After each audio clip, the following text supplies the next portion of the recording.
느헤미야 3장 12절에서는 예루살렘, 이미 우리가 앞절에서 말씀 나눴을 때 평화의 터전, 또 오늘에서는 여호와께서 체결하신 평화의 조약 또는 언약을 의미해요.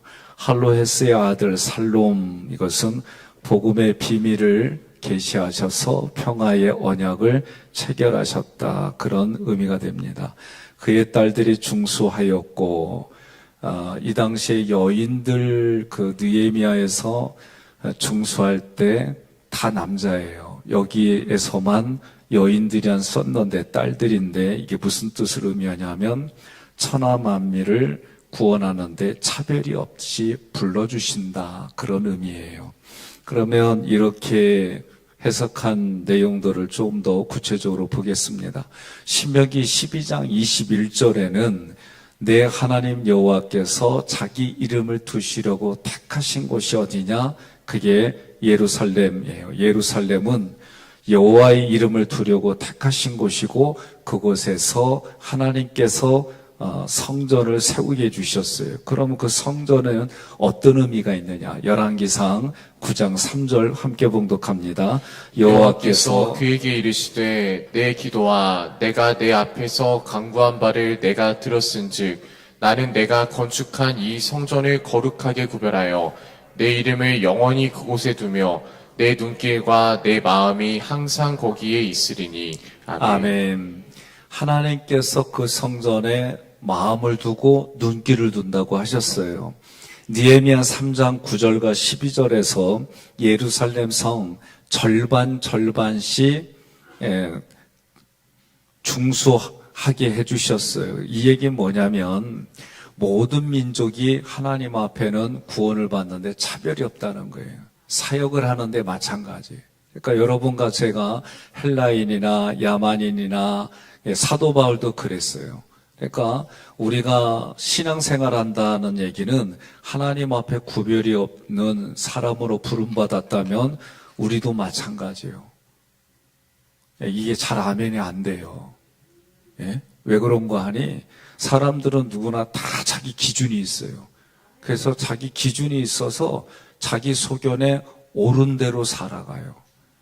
이게 문제예요.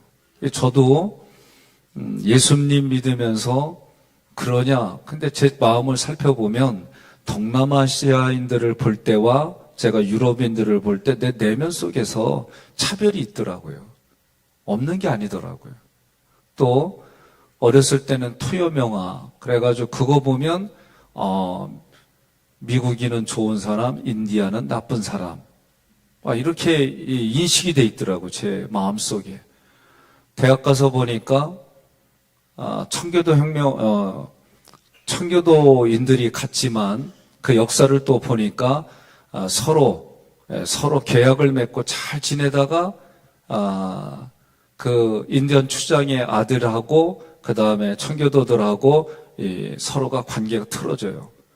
그러면서 전쟁도 일어나고. 그러나 대부분 원주민들의 땅을 빼앗아 간 게 미국의 역사예요.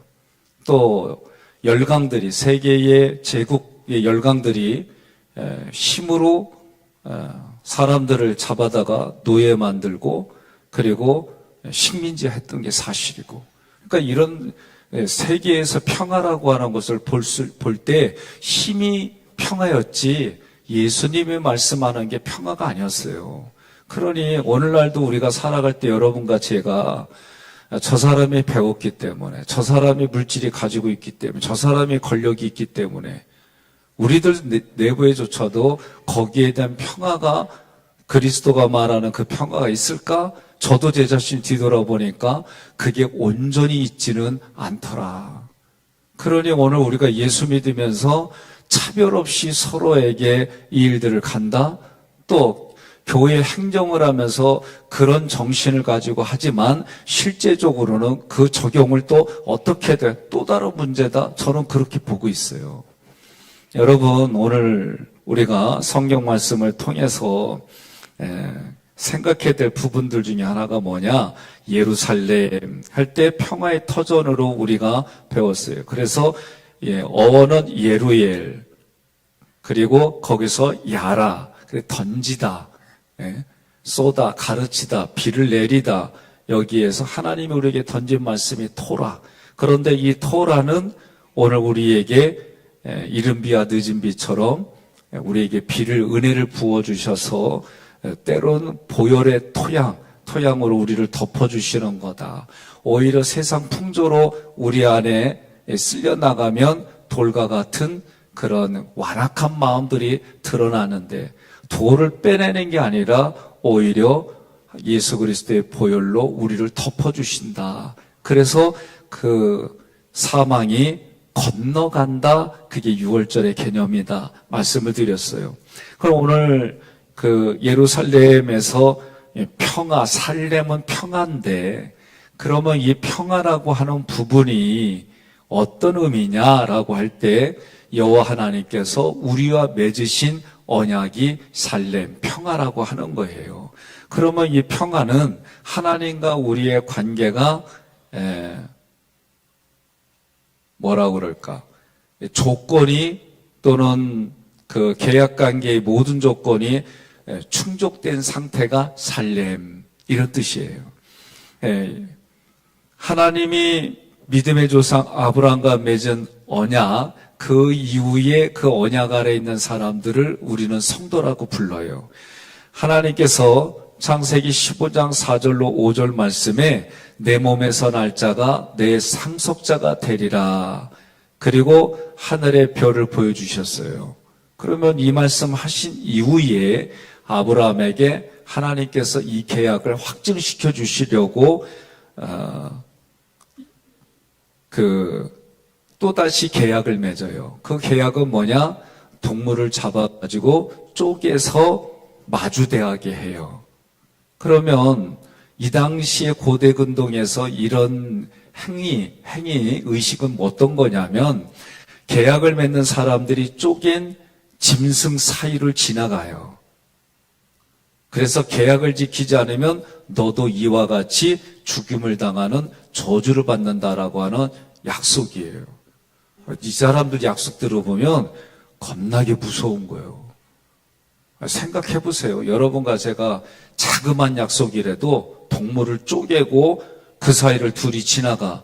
그래서 너와 나중에 약속 안 지키면 너도 이렇게 죽임을 당한다고 서로 동의하는 거예요. 나는 참 교인들이 고마워요. 뭘 얘기를 해도 반응이 없어 아주. 근데 창세기 15장의 말씀을 보면 횃불, 하나님의 횃불만 그 일을 지나가요. 그 얘기는 뭐예요? 아브라함에게는 지키지 않아도 하나님만이 지키신다, 그런 개념이에요. 그러면 왜 그렇게 되어졌을까라고 했을 때에 내 씨로 상속자를 세우고 후손이 하늘의 별과 같이 되게 하여 가나안 땅을 내 후손에게 주시겠다. 이 내용에 아브라함은 어떠한 기여도 하질 못해요. 왜? 그는 전적으로 무능한 존재이기 때문에 이 평화의 언약은 하나님이 약속하고 하나님만이 성취하신다, 그거예요. 그것을 아브라함은 받아들였고 하나님의 말씀에 순종하며 아들까지 하나님께 올려드렸어요. 그러니까 창세기 15장 6절에 아브라함이 여호와를 믿으니 여호와께서 이를 그의 의로 여기시고 그랬어요. 그러니까 말씀을 점점 우리가 이렇게 보면 이 평화라고 하는 거, 헬라어로 에이레네라고 하는 이 평화는요, 하나님과 나 사이가 하나예요, 하나. 그런데 죄 때문에 분리가 됐어요. 죄 때문에. 그런데 이 죄의 문제를 예수님이 해결해 주심으로 하나님과 내가 다시 하나가 됐어요. 이게 평화예요, 이게. 그러니까 구약이나 신약이나 다르지 않아요. 여호와 하나님께서 체결하신 평화의 언약에서 우리들은 뭘로 보느냐? 믿음의 눈으로만 보는 거예요. 사람 편에서는 하나님의 하신 일을 어떻게 할 수가 없어요. 그러니까 구원이라고 하는 거는 하나님이 계획하고 예수님이 그 일을 이루셔서 우리에게 우리 마음에 뭐를 줘요? 평화를 주시는 거예요.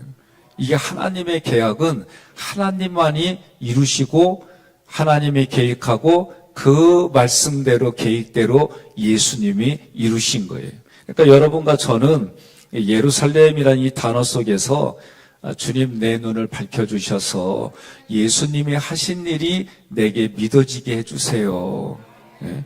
여러분 사람의 신뢰가 되면 뭐라고 그래요? 나는 네가 팥으로 매주 쓴다 그래도 난 믿어. 아, 이 동네는 안 그렇구나. 그런 얘기 안 해요?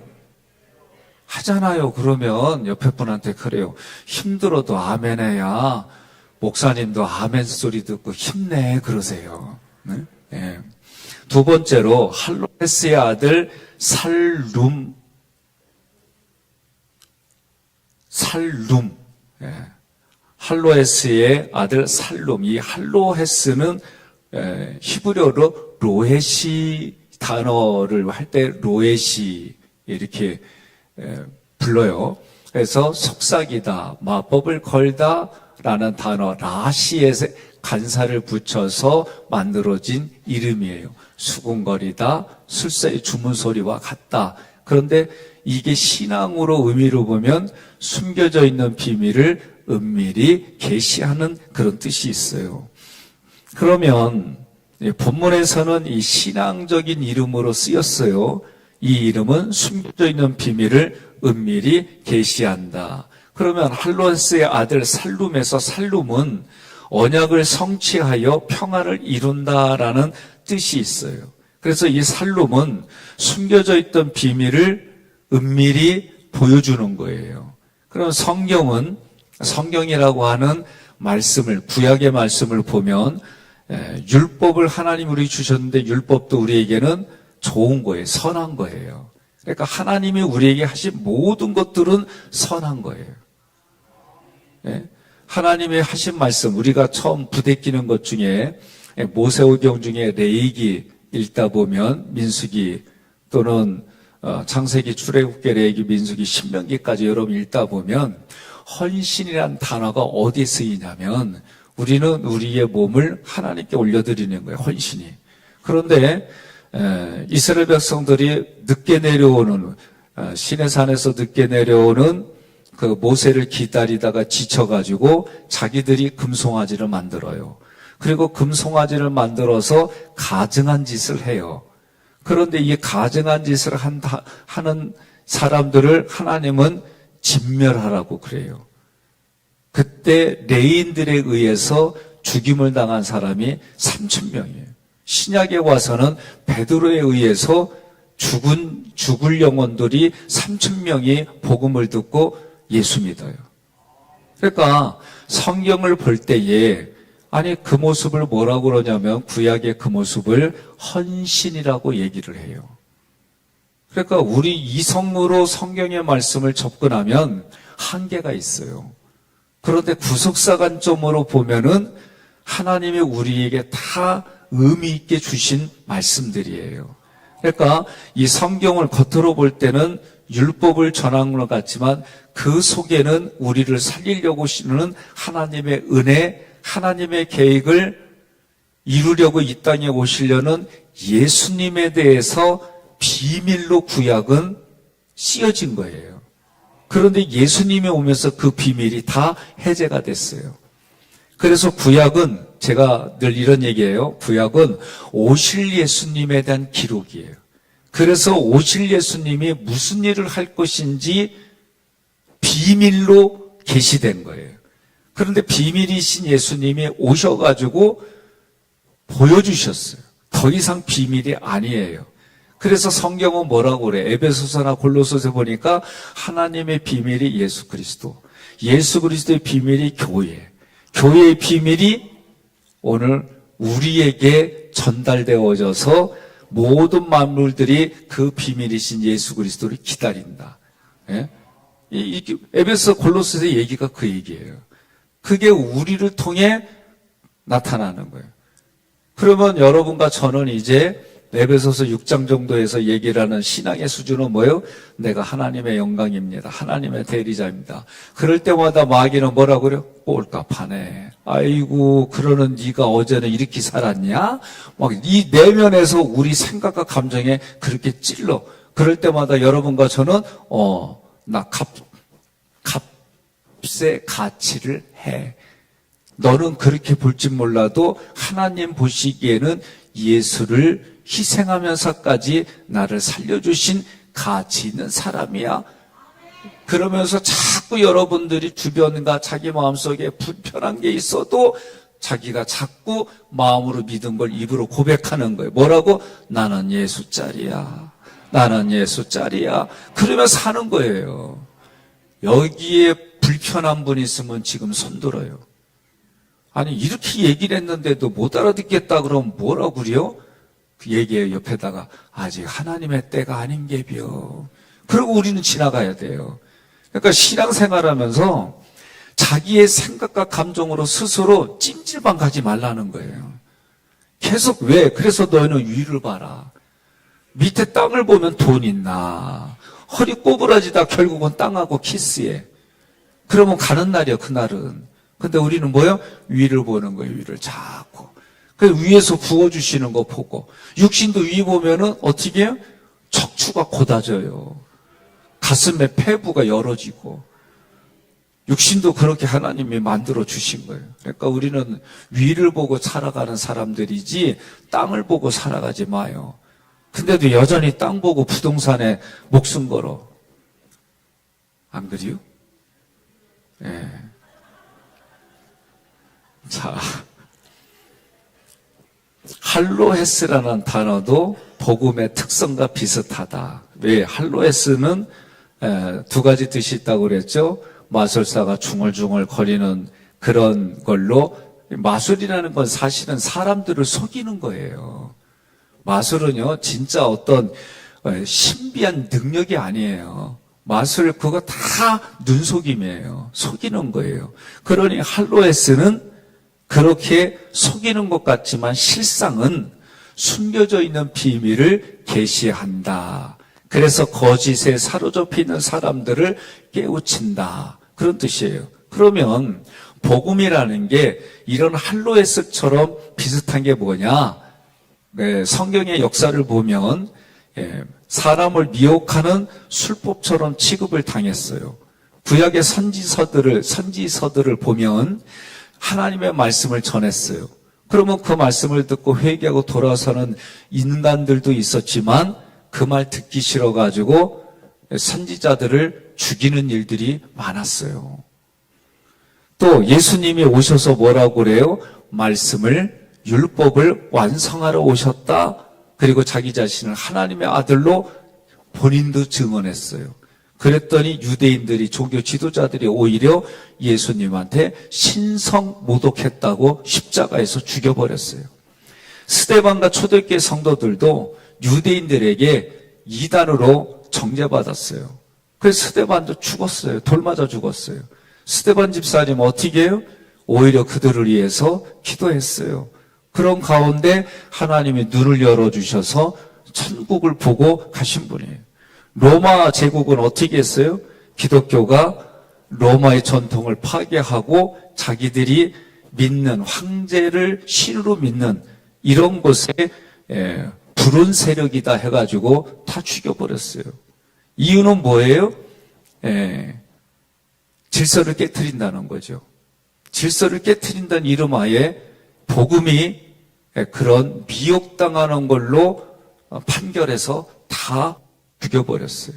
그러니 이 비밀이라고 하는 미스테리오는 입을 굳게 닫다 해서 유래했어요. 그래서 감춰진 것, 비밀을 소수에게만 전해주는 것을 비밀이었어요. 그런데 이 비밀은 하나님이 예정한 사람들, 하나님이 계획한 사람들에게는 이것이 계시되어져서 그 비밀이 그 사람들 통해 흘러갔어요. 비밀은 다시 말하면 예수 그리스도예요. 그런 예수가 그리스도로 믿어지는 일들이 계속해서 지금까지 하나님의 의지로 이끌어 주신 거예요. 요한복음 14장 6절 함께 봉독합니다. 예수께서 이르시되 내가 곧 길이요 진리요 생명이니 나로 말미암지 않고는 아버지께로 올 자가 없느니라. 아멘. 여기서 진리라고 하는 알레데이아는 비밀리에 숨기다라는 의미의 란단어의 부정어 아를 붙여가지고 만든 단어예요. 그럼 이 얘기가 뭐예요? 진리는 비밀리에 숨기다가 아니라 비밀이 드러났다. 이게 진리예요. 그러니까 하나님의 영광을 위하여 또는 진리라는 얘기는 나를 통해 삼일째 하나님이 드러나는 게 하나님의 영광이고 그게 진리예요. 그 진리라는 거는 언어로 보면 비밀로 있던 것이 드러났다 그 얘기예요. 여러분 동의하십니까? 그러니까 비밀리에 숨겨놓았던 지금 에베소서나 골로새서 우리가 지금 다 말씀을 통해 들었어요. 그러면 하나님의 비밀이 예수 그리스도이고 예수 그리스도의 비밀이 교회예요. 그럼 이 교회에서 여러분과 저를 통해 비밀이신 예수가 어떻게 되는 거예요? 드러나는 거예요. 이게 진리예요. 그래서 내가 하나님의 영광입니다. 내가 하나님의 대리자입니다. 내가 하나님의 얼굴입니다. 그러면서 뭐라고 그러는 거예요? 나를 따라와. 신앙생활은 나 따라오면 돼. 왜 이렇게 아멘이 안 돼요? 안 돼도 아멘 하는 게 오늘 말씀의 핵심이라니까? 그렇죠. 그래야 설교가 일찍 끝나. 아니, 이게 농담하는 게 아니에요. 제가 이 사순절 기간은 몰라도 아멘 하면 깨달아진다. 그리고 자꾸 듣다 보면은 믿음이 생긴다. 그리고 이 여러분들이 아멘 하는 것만큼 삶으로 살아가게 돼 있다. 이게요, 이 사순절 기간 동안 우리가 훈련할 거예요.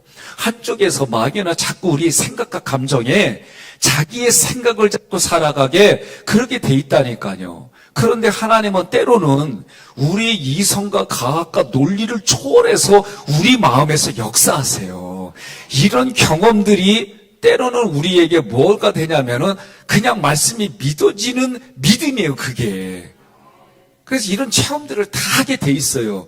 못했걸랑 자기 스스로에게 그래요. 아직 하나님의 때가 아닌 게비요. 그날이 오겠지 하고 우리는 사는 거예요. 그리고 할 수 있는 건 뭐예요? 신앙생활 잘하는 사람을 그렇지 따르든지 사귀든지. 이 사귐은 육신의 사귐이 아니오니? 그래서 교제라고 그래 우린 그거를. 그래서 그 사람과 만나면 얘기하는 게 보면 아우라지 드라마 얘기 안 하고 영화 얘기 안 하고 그 삶에 도와주신 하나님 얘기를 주고받고 얘기를 하고 분석도 하지만 결국은 뭐요? 살리는 일에 여기가 돌아가고 여기가 돌아가는 거예요. 그렇게 돼 있어요. 자, 아브라함이 쪼개져 있는 짐승을 지나가는 횃불로 주님의 임재를 만난 것처럼 우리는 십자가에서 자기 몸을 찢으신 주님을 성령의 조명 아래에서 만나는 거예요. 그래서 하나님의 은혜가 깨달아지고 그 은혜의 보호자 앞에 서는 게 그게 신앙생활이구나. 그게 성공한 삶이구나. 깨달아지는 거예요. 우리가 사는 시대도 마찬가지예요. 거짓이 진리를 몰아내요. 그리고 참 여기저기 보면 이단들이 물질로 어마어마하게 공격해요. 그리고 한국에서 하는 것처럼 외국에 나가서도 신천지를 비롯한 이단들이 얼마나 많은지 몰라요. 옆에 분한테 인사하세요. 원래 신천지는 우리 거요. 그러세요. 그리고 무지개도 우리 건데 그거 갖다가 다 지네 거라고 다 거짓으로 만들었어요. 요새 무지개 하면 뭐예요? 동성애. 신천지 하면 이단. 거짓들이 진리를 다 지금 아주 그냥 그래요. 또 여호와의 집 하면 일단 우리도 이단 아니요? 하나님의 집 맞는데 이단이 써서 거짓으로 지금 모든 걸 다 만들어 놓으니까 믿기가 어려워. 저도 어렸을 때에 최불암 씨가 수자반장 나올 때에 사람에게 죽었다 해도 동네 이슈였어요. 우리의 정서가 그랬어요. 그래서 수사반장 보면 아이고 어쩌나 저런 일이 어쩌면서 동네 그냥 그게 화두예요, 화두. 그리고 제가 고등학교 되기 전까지 뭐 이렇게 농사 짓는 거 먹으면 어른들이 야 다른 거 다 다치지 않게 조심해서 먹어이 이랬어요, 분위기가. 근데 어느 날 갑자기 대기만 하면 경찰서 가는 거야. 아니 시대가 그렇게 그냥 갑자기 사회라고 하는 게 다 그렇게 변해가는 거예요. 그러니 우리가 그런 가운데 예수 믿는다는 게 이 쉬운 얘기냐, 어려운 얘기예요 지금. 예? 그러니까 점점 우리의 의식도 서로 맞춰가는 쪽으로 가다 보니까 교회의 본질이 무너지고 신앙의 본질이 거짓으로 가득 찬 삶을 살아갈 수밖에 없는 그런 현장으로 우리가 가는 걸 보게 돼요. 그러니 우리가 어떻게 해요? 교회에서, 예? 저도 목회 초년에 그래 한동안 세미나 다니고 막 이랬던 이유는 단 하나예요. 예? 억울하게 당하고 힘드니까 내가 담임 목사인 당신보다 교회가 작으면 나도 안 찾아가겠다. 크면 내 더 큰 규모로 하면 그때서 당신 찾아 인사하겠다. 제가 그런 마음 갖고 도끼를 품고 목했어요. 교회 규모를 크게 하는 여쪽이 성공이라고 생각해가지고. 그런 나를 하나님이 불쌍히 여겨서 눈을 열어주고 말씀을 깨닫게 해주시고 은혜로 여기까지 이끌어주셔서 살아가는 거지, 제가 뭐 잘나서 요새는 그런 것도 없어요. 맞아, 잘난 거 없어. 근데 얼굴은 잘생겼다니. 네. 뭘 또 그렇게 말해. 참나. 아, 그렇지, 취소해요. 그치, 대놓고 잘생기지 않았다면 삐져나도. 우리의 마음 자세가 이렇다는 거지. 예? 그러니까 사람이, 저도 보면 나의 생각과 감정이 안 죽어. 죽은 것 같으면 또 살아나고, 죽은 것 같으면 또 살아나고. 그러니까 저도 내 마음의 생각과 매일 싸워, 매일. 안 싸우는 날 없어요. 그래서 어찌게 해요? 이런 일 안으로 아침에 원복을 선포하자. 하나님이 우리를 만드신 원래의 모습대로 우리는 하루를 살아가기를 기대하는 마음으로 소망을 가지고 선포하자. 저녁에 유월절 언약, 홍양 언약, 신의 선언 이거를 해보려고 몸부림치자. 예? 이게 쉽지 않아요. 그런데 그렇게 하다가 하나님 앞에 가는 인생가, 일주일 내내 자기 마음대로 놀고 먹고 마시고 살고 그러다가 주일날만 그런 척 했더래요 그러면서 그날만 사는 거하고 같냐 이거요. 하나님 앞에 다른 거예요. 아, 그만해요. 봐주니까 그냥 계속 얘기해. 설교해야 되는 거 내가. 자, 예수님이 세상의 거짓을 이기도록 진리신 예수님이 그 모든 걸 다 십자가에 가져가시고 우리에게 내가 곧 길이요 진리요 생명이니 나로 말미암지 않고는 아버지 하나님께로 갈 자가 없느니라. 그러니까 예수 그리스도 위에는 없어요. 오늘날 세상의 권력들은 어떻게 해요? 그렇게 말하면 감옥 간다. 그렇게 말하면 별짓이 다 일어나잖아요. 코로나 때 진짜 교회 문을 공권력이 와서 망치질했어요.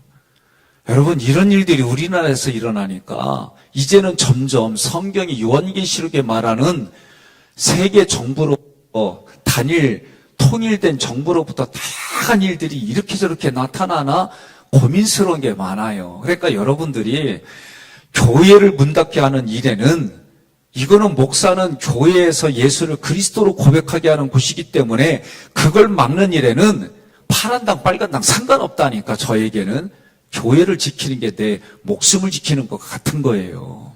그러니까 이런 일들에 있어서 여러분들이 믿음으로 이거는 이러면 안 되겠구나 하는 각성들이 있어야 돼요. 여러분, 이념에서 가장 무서운 이념 중에 저는 극우, 그 다음에 극차 문제예요. 왜? 그 논리로 보게 되면 다 두들겨 맞을 일들이 많아요. 저는 공산주의는 잘못됐어요. 공산주의는 기독교와 같이 갈 수 없어요. 그건 분명하게. 그건 역사 속에 나타난 일들이에요. 그러나 지금을 살아가는 우리들이 이 거짓이라고 하는 진영 논리에 빠지면 안 돼요. 여러분과 제가 어디에 빠져야 돼요? 예수님께 빠져야 돼. 이것만이 살 길이다. 그러면 이 예수를 믿는 믿음으로 내가 이 땅에 살아갈 때, 공무원이면 또 여러 가지 속에 자기의 직분들이 사회에서 있을 때 예수 믿는 믿음으로 보여주는 것만이 살 길이다. 이거 외에는 다른 일이 없다. 뭘 얘기만 해도 이미 여기에 자기의 마음이 굳어져 있어요. 그러니까 길가와 같이 굳어진 마음, 돌짝과 같은 마음을 기경하는 일들이 일어나지 않으면 우리는 여러분 살 길이 없는 거예요. 하나님이 우리를 자비로운 하나님이 우리를 불쌍히 여겨주셔야만 살아갈 수 있는 거예요. 그래서 우리의 고백은 뭐예요? 하나님의 은혜가 아니면 나는 아무것도 아닙니다. 그러고 살아가야 돼요. 자, 그러면 그의 딸들이 중수하였고 이 얘기는 천하만민을 차별 없이 부르실 것을 예표하는 거다. 그 당시에 딸들이 온다는 거는 생각도 못하는 얘기들이에요. 이 시대적인 문화나 사회적인 배경을 보면. 그런데 성벽재건의 전 과정에서 오직 살룸의 딸들만이 여기에 나옵니다. 그리고 절반을 다스린 일들이 나오는 거예요. 대단한 겁니다. 그러면 12일찰 때 느헤미야 3장 9절 말씀에서 예루살렘 지방의 절반을 다스리는 후르의 아들 르바야에 관해서 나왔어요. 후르는 이방인의 출신이라는 단초다. 그리고 르바야는 여호와께서 고치신다라는 뜻이다. 그래서 이방인, 언약 위에, 언약 밖에 있던 우리들을 고쳐주셔서 하나님의 자녀 삼아주신 모습과 같은 거다. 그러면 예루살렘 성전에 대해서 하나님의 말씀하실 때 열왕기상 9장 3절에 이 성전을 거룩하게 구별하여, 세 번째 줄부터 읽읍시다. 시작. 나는 내가 건축한 이 성전을 거룩하게 구별하여 내 이름을 영원히 그곳에 두며 내 눈길과 내 마음이 항상 거기에 있으리니. 아멘. 아멘. 그러면 뭐예요? 구약에서 하나님이 눈에 보이는 예루살렘 안에 하나님의 성전이 있고, 그러면 이 성전이 신약으로 와서 예수님이 약속해서 우리 안에 함께 계신다는 그 약속을 성령님으로 약속하셔서 성령 하나님이 예수를 마음으로 믿어서 입으로 고백하는 사람들마다 이 안에 성령의 역사로 그렇게 고백한다. 성경이 말하면 내 육체 안에 성령이 계신 거예요. 그러면서 성경은 뭐라 하냐면 너희 몸이 성령이 거하는 성령의 전이라고 그랬어요. 그러니까 오늘날 우리 개인이 교회예요. 그러면 구약의 열왕기상의 하나님의 말씀이 뭐냐? 하나님의 눈이 머물고 하나님이 항상 마음으로 1년 365일 하루 24시간 눈길을 거두지 아니하고 끝까지 지켜보는 하나님의 역사가 구약에서부터 이미 선언됐고, 그 말씀이 예수님이 모든 민족으로 제자를 삼아 세례를 베풀고 내가 말한 것을 가르쳐 지키게 하라. 이것을 위해서 내가 너희와 세상 끝날까지 항상 함께 날마다 시시각각 때대로 너와 함께 하겠다. 이게 구약부터 신약에까지 계속해서 약속하시는 말씀이에요. 창세기 15장 1절에 이후에 여호와의 말씀이 쭉 나와 있어요. 그러면 여기서 이후에란 얘기는 앞에 있었던 어떤 사건이에요. 이 사건은 뭐냐면 아브라함과 언약을 맺는데 결정적인 게 있어요. 그게 뭐냐? 멜기세덱. 그러니까 하나님의 제사 멜기세덱에게 떡과 포도주를 받아요. 예수님이 마지막 만찬 때 뭐라고 그래요? 떡과 포도주를 돌리면서 이 떡은 내 몸이니 먹고 나를 기억하여라. 포도주를 주면서 어떻게 해요? 나의 피니 너희가 마시고 나를 기념하여라. 그런데 구약에 보니까 멜기세덱이 누구라고 그랬어요? 예수님이라고 그랬어요. 예수님이 아브라함에게 떡과 포도주를 줘요. 그리고 아브라함이 예수님이신 멜기세덱에 11조를 바쳐요.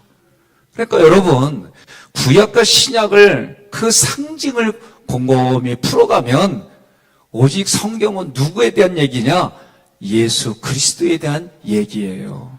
어느 목사님은 구약과 신약을 비틀어서 짜면 피가 떨어진다라고 표현을 했어요. 오늘 말씀을 통해 여러분과 저는 단 하나, 오늘 이 성전을 중수할 때에 우리 마음에 자꾸 내가 주인이 되려고 하는 거짓된 인생이 사라지고, 그럼 사라지려면 어떻게 돼요? 예수 그리스도로만 가능한 거예요. 더 나아가서 예수님이 나를 하나님 앞에 비추어져서 열매 맺게 해줄 때에 나의 더러운 모든 게 보여지면 회개하십시오. 여러 번 얘기합니다. 회개하면 우리는 사는 거예요. 하나님 앞에 회개의 예물 드리고, 사람과의 관계 속에 내가 잘못했으면 잘못했다고 표현하고 짜장면 사드려. 그러면 해결되는 거예요. 이게 영적으로 해결될 뿐만 아니라 사람과의 관계도 해결돼요. 그런데 그런 얘기를 권면을 들을 때마다 꼬이고 꼬이는 쪽으로 자기가 붙들면 옆 사람한테 그래요. 수프루바 먹으면 맛있지? 달지? 근데 인생은 꼬여. 성경은 분명하게 말하는 거예요. 꼬이걸랑 십자가에서 내 죄를 회개하라. 방법을 가르쳐 주셨어요. 오늘 하루도 여러분들이 거짓된 세상 속에, 내가 주인이 되려고 하는 거짓된 인생 속에 예수 십자가만이 여러분들의 보혈의 피로 덮어주셔서 용서해 주시고 화목제물이 되신 예수님 때문에 이제는 내가 화목제물이 되어 살아가겠습니다. 결단한 하루의 시작이 되기를 주님의 이름으로 권면하며 축복합니다.